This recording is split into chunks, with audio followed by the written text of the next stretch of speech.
సరే మంత్రులు ముఖ్యమంత్రులు ఎవరైనా సరే సింగరేణి జీవితాలతో ఆడుకునే ఎవరైనా సరే మాకు శత్రువులే. ఈ సింగరేణి కార్మికులతో వాళ్ళ జీవితాలతో పణంగా పెట్టే ఎవరైనా మాకు శత్రువులే. మాకు సింగరేణి ఆరాధ్యం, సింగరేణి గుడి, సింగరేణిలో ఉన్న ప్రతి కార్మికుడు మా రక్త సంబంధికులే. ఎందుకంటే వాళ్ళ పేరుతో ఇవాళ నేను ఒక ఎమ్మెల్యేకి గెలిచాను. వాళ్ళ పేరుతోనే నేను మన సింగరేణి కార్మికులు ఇచ్చిన పోరాట స్ఫూర్తితోనే నేను అని చిన్నప్పటి నుంచి కూడా పోరాటాల్లో ముందుండేవాడిని.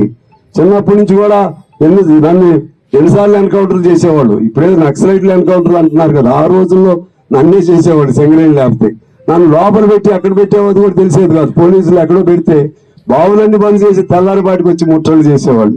ఇది సింగరేణి కార్మికుల చరిత్ర. ఇంత చరిత్ర కలిగిన సింగరేణి కార్మికులు ఒక వ్యక్తిగా నన్ను నిలబెట్టారు. వాళ్ళ నా వంతు కర్తవ్యం నేను చేస్తాను, నేను ఒక్కరిని చేసేది కాదు.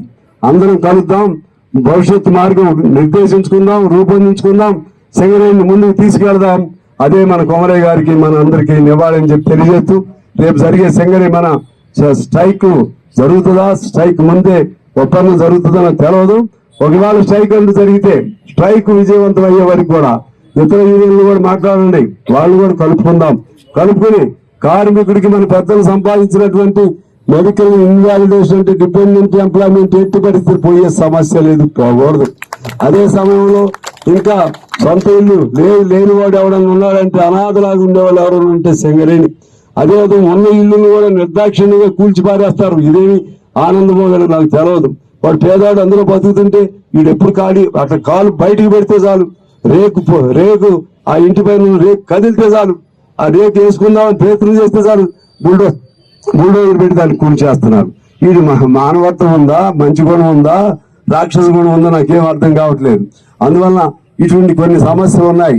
అది పేర్లు మార్పుది ఒకటి ఉంది, అదేవిధంగా డిస్మిస్డ్ కార్మికులు ఉన్నాయి, అదే పెరుకు లాంటి సమస్య ఉంది, ఇంకా కొన్ని ఇతర సమస్యలు ఉన్నాయి. అన్ని తీర్చగలిగిన సమస్యలే, పరిష్కారం అవ్వగలిగిన సమస్యలే. వాటిని పరిష్కరిస్తారా, లేకపోతే ఈ సమ్మెను విప్లవకర స్థాయికి తీసుకెళ్లి ఈ సమ్మెను ముందుకు తీసుకెళ్లాలా, మీరే తేల్చుకోండి.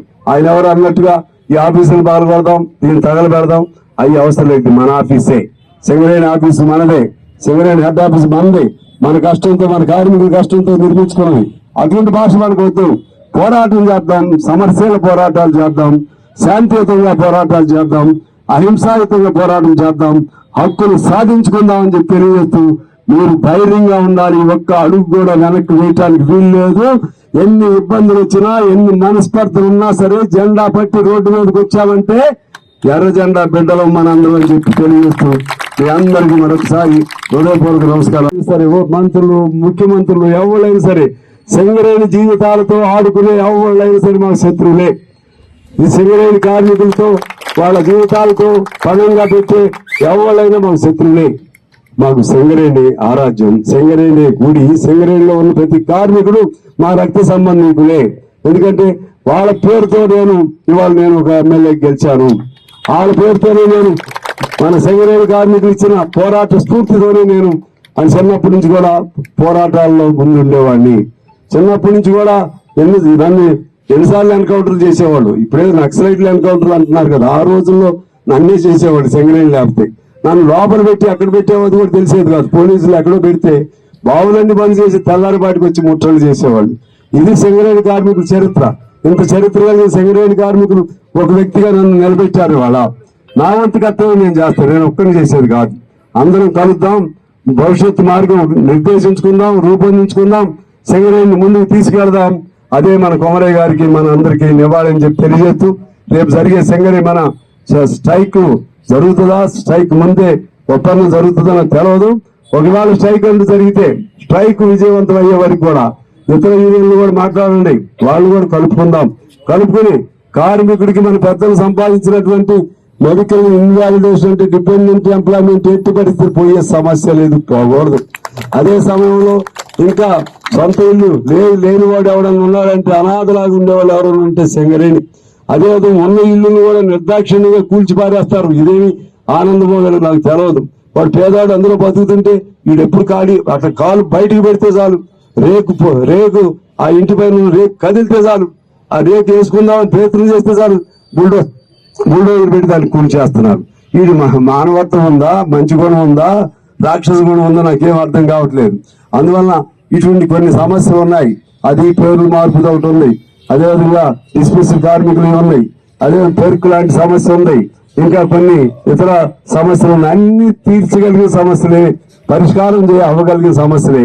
వాటిని పరిష్కరిస్తారా, లేకపోతే ఈ సమ్మెను విప్లవకర స్థాయికి తీసుకెళ్లి ఈ సమ్మెను ముందుకు తీసుకెళ్లాలా, మీరే తేల్చుకోండి.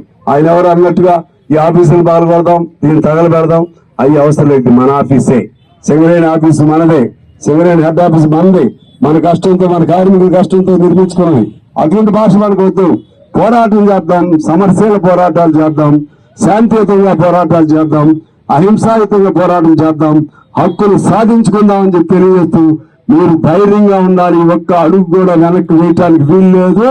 ఎన్ని ఇబ్బందులు వచ్చినా, ఎన్ని మనస్పర్ధలు ఉన్నా సరే జెండా పట్టి రోడ్డు మీదకి వచ్చామంటే ఎర్ర జెండా బిడ్డలు మనందరం అని చెప్పి తెలియజేస్తూ మీ అందరికీ మరొకసారి హృదయపూర్వక నమస్కారం.